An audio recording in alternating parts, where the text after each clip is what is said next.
ઠાકોર સમાજ તો પોતાના સમાજની દીકરી છે. પહેલી વખત જયારે લોકસભા લડતા હોય કોઈ ઠાકોર સમાજનો અને આખા બનાસકાંઠામાં માહોલ છે કે જ્ઞાનીબેન માટે એ તો મહેનત કરો, પોતાના સમાજની દીકરી છે. પણ બીજી દરેક સમાજને વિનંતી કરું છું, અમારે ત્યાં 80,000 ઠાકોર સમાજના વોટ છે. પણ જ્ઞાનીબેન જ્યારથી ચૂંટણી લડ્યા અને જીત્યા ત્યારથી મેં ક્યાં નથી સાંભળ્યું કે ઠાકોર સમાજના કોઈ છોકરાએ બીજી સમાજના કોઈ વડીલને યુવાનને ટૂંકારવાળો એક ભેદ નીચે નમીને આજ સુધી ઠાકોર સમાજ ત્યાં ચાલે છે. કારણ કે જ્ઞાનીબેને ભાઈચારાનું એકતાનું વાતાવરણ બનાવ્યું. અત્યારે આટલા દિવસ અમને એમ હતું, હું થરાદની ચૂંટણી લડ્યો, મને હરાવવામાં બનાસની ડેરી હતી, બનાસની બેંક હતી, પોલીસ હતો, પૈસા હતા, દારૂ હતા, લોભ લાલચ હતી. ખ્યાલ પડે કે ઠાકરસિંહભાઈ મોટા કાપડાના આગેવાન છે. ઠાકરસિંહભાઈ તમને નવી ડેરી આપવી છે મારે. ચારો ચેરમેન કે મંત્રી હોય કે વોટ ના નીકળે તમારી ડેરી બંધ કરી નાખીશ.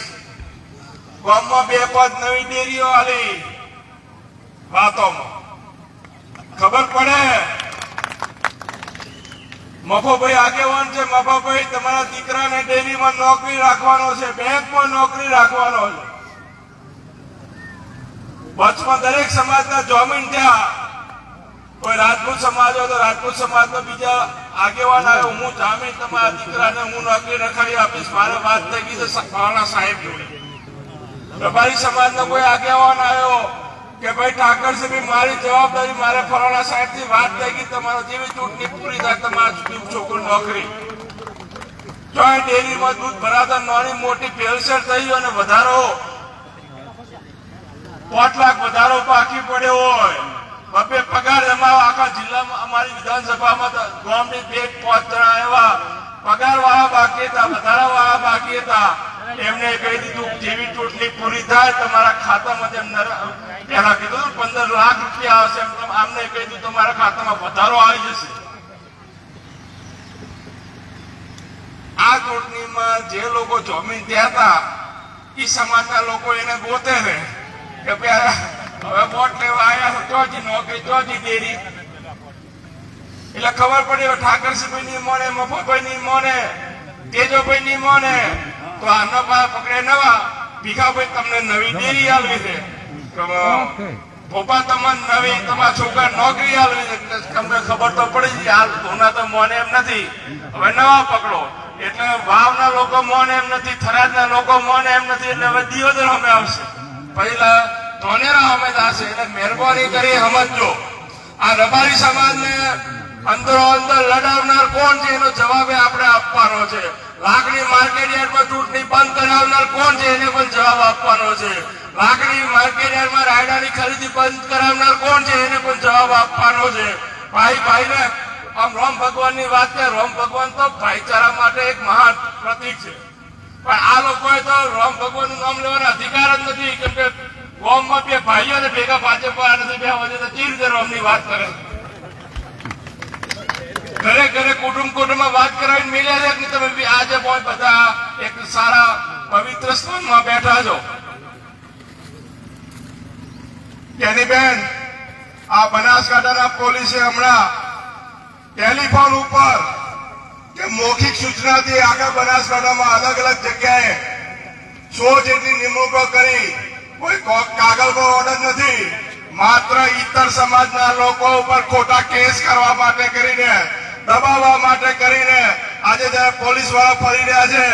આગામી સમયે જો પોલીસે આ ધંધા બંધ ના કર્યા તો 15મી તારીખે જ્ઞાનીબેન નું ફોર્મ તો ભરશું, પણ હજારોની સંખ્યામાં જો ડીએસપી ઓફિસ ને બેન કદાચ આપણે ઘેરાવ કરવો પડે, કાર્યકર્તા માટે લડવું પડશે તો બરાબર લડવાનું. આટલા દિવસ કહેતા કે અમે તમારી ચૂંટણીમાં જે કર્યું પણ આ ચૂંટણીમાં નહીં કરીએ, પણ હવે પાછા એના જ કામે લાગી ગયા છે. માત્ર ભાજપના પટ્ટા પહેરવાના બાકી રાખ્યા છે. પણ કોંગ્રેસના કોઈ પણ કાર્યકર્તા જ્ઞાનીબેન માટે લડતા હશે ને એના માટે તમામ રીતે લડવાની જવાબદારી જ્ઞાનીબેન અમારા સૌ આગેવાનોની છે, અમે તમને ખાતરી આપી. જે સમાજના આગેવાનો દોડતા એના લોકોને ટાર્ગેટ કરવું. આ ઠાકરસિંહભાઈ રબારી ગુલાબસિંહ કેની મેન માટે દોડે તો કે પાસા કરવી વાપર્યું હતું ને શું કોઈ ગુનો છે કોઈ ગામની અંદર સરપંચની ચૂંટણી હોય કોઈ સરપંચમાં આ બાજુમાં કોઈ આ બાજુમાં હોય તો બીજો સરપંચ ચૂંટાઈને આવ્યો એ પછી જે અમે દોડ્યા થઈ અને બધાને આખો પોચે વર્ષ હેરાન કરવાનો આ ધંધો લોકશાહી આજે પણ એવા જ એક અમને કાવતરું કરીને આવે ગયો ખોટા ફસાવાનું કામ કર્યું છે જો આ કામ ધંધો પોલીસ બંધ નહીં કરે અમને ખબર છે કે એની આ ચૂંટણીમાં અમે તમારા માટે દોડ્યા છે મારા માટે પણ કાવતરા ઘડવાના ચાલુ થઈ ગયા છે કે કઈ રીતે ગુલાબસિંહ ને ખોટી રીતે ફસાઈને અંદર નાખીએ કઈ રીતે ઠાકરસિંહ ને ફસાઈને ખોટી રીતે નાખે કઈ રીતે શિવાબા ને ખોટી રીતે ફસાઈ નાખીએ કઈ રીતે જે પણ સમાજના આગેવાનો દોડે છે એને ખોટા કેસ કરવાના છે મહેરબાની કરી તમારે જેલમાં આવીએ ને તો 7મી તારીખે બધું હાટું વાળી દે વિનંતી કરવા માટે આવ્યા છે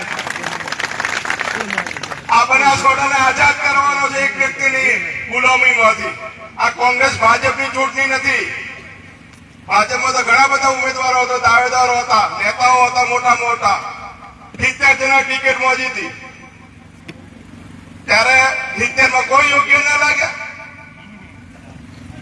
એટલે મહેરબાની કરજો આવો જે પક્ષમાં માનતા હો ગામના બધી સમાજના વડીલો છે આપ સૌને કહું કે ભાઈચારો ઠાકોર સમાજ છે રબારી સમાજ છે દલિત સમાજ છે બધી સમાજ છે 18 જેમ સમાજ કહીએ 36 કોમ અહીંયા બેઠી છે સુધારા છે નાઈએ છે આપ સૌને વિનંતી કે આ સુધી આ ઠાકોર સમાજે તમને ક્યાંક સરપંચમાં આપ્યા છે તાલુકા જિલ્લા ડેલિગેટ કે ધારાસભ્યમાં આપ્યા છે સંસદ સભ્યમાં આ સુધી દરેક સમાજને આપ્યા છે એનું ઋણ ચૂકવજો આ ધોનેરાની અંદર માવજીભાઈ ને હમણાં જ આવ્યા એનું ઋણ ચૂકવવાનું છે ચૂકવવું આ વખતે ચૂકવી દેજો બધા